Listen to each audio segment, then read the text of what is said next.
दोस्तों, धरती पर एक ऐसा समय था जब सिर्फ डायनासोर हुआ करते थे। बाद में धरती पर एक ऐसा एस्टेरॉयड गिरा और डायनासोर को पृथ्वी से हमेशा के लिए तहस नहस कर दिया। अब इस बात को लाखों साल हो चुका है। तो क्या आप कल्पना कर सकते हो कि अगर फिर कभी धरती पर कुछ ऐसा हुआ तो क्या होगा? दोस्तों, धरती की बहुमूल्य संख्या 700 करोड़ से भी ज़्यादा है और इस धरती पर 700 बिलियन लोग करीब 550 बिलियन एरिया कवर किए हुए हैं। अगर कोई एस्टेरॉयड इतनी बड़ी आबादी से टकरा जाए तो इसका नतीजा क्या होगा, आइए जानते हैं। इसी तरह का एक एस्टेरॉयड पृथ्वी पर सबसे बड़ी आपदा बनकर आ रहा है। तो दोस्तों, इस विनाशकारी एस्टेरॉयड के बारे में अच्छी तरह से जानने के लिए वीडियो को शुरू से लेकर अंत तक जरूर देखिए।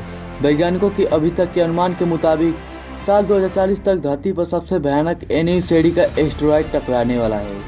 इसकी टक्कर से अमेरिका के तट पर एक ऐसी सुनामी आएगी जो कुछ घंटों में यूरोप को भी अपने चपेट में ले लेगी। दोस्तों, धरती के करीब से एस्टेरॉयड का गुजरना कोई नई बात नहीं है, फिर भी अमेरिकी स्पेस एजेंसी नासा इन पर नज़र रखती है। दोस्तों, आज हम बात करने वाले हैं एक ऐसे विशाल एस्टेरॉयड के बारे में जिसके धरती से टकराने से अंटार्कटिका महासागर में 400 फीट ऊंची सुनामी की लहरें अमेरिका के तट पर तबाही मचा सकती हैं।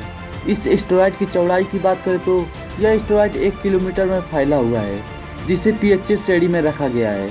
गौर करने वाली बात यह है कि नासा के सेंट्री रिस्क टेबल में ऐसे खतरनाक एस्टेरॉयड पर नज़र रखी जाती है ताकि भविष्य में इससे होने वाले खतरे से बचा जा सके। और इसके बाद वैज्ञानिक इसको स्टडी करने में लग गए कि अगर ऐसा होता है तो इस घटना का असर पृथ्वी पर कैसा होगा।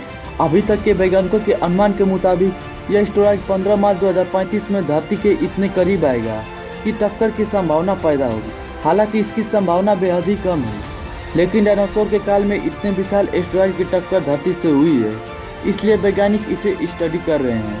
वहीं एस्टेरॉयड के रास्ते पर कई कारणों से फर्क भी पड़ सकता है। सूरज की गर्मी से निकलने वाली ऊर्जा एस्टेरॉयड पर एक थ्रस्ट की तरह काम करती है।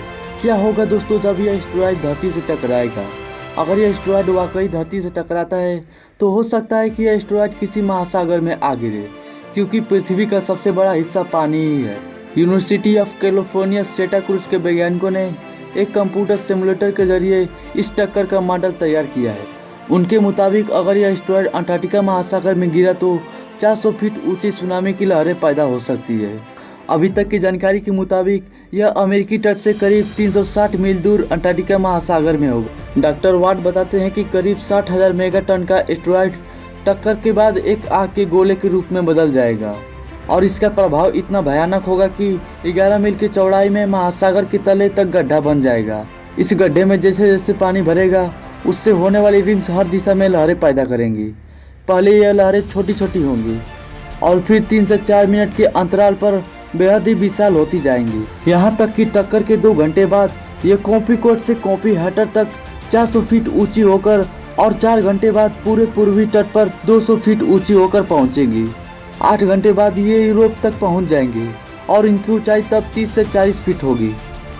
स्पेस एजेंसी नासा का कहना है कि साल 2040 तक आने वाले किसी भी आपदा के मुकाबले 1950 ईस्वी से धरती को 50% ज़्यादा खतरा है।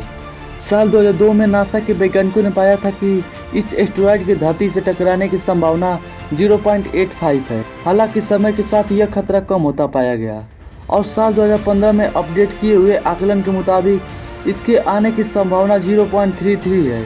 वहीं स्पेस एजेंसी नासा का कहना है कि अगले 5 सालों में 5 फरवरी को यह एस्टेरॉयड धरती के करीब आएगा और तब पता चलेगा कि भविष्य में जब इसकी धरती से दूरी और कम हो जाएगी तो इसकी टक्कर की संभावना कितनी होगी। तो दोस्तों, आज की वीडियो में बस इतना ही। मुझे उम्मीद है कि ये वीडियो आपको जरूर हेल्पफुल रही होगी। अगर आप हमारे चैनल पर नए हैं तो चैनल को सब्सक्राइब कर लीजिए, क्योंकि इसी तरह की वीडियो हम आपके लिए अपलोड करते रहते हैं। तो चलिए मिलते हैं ऐसे ही अगले वीडियो के साथ।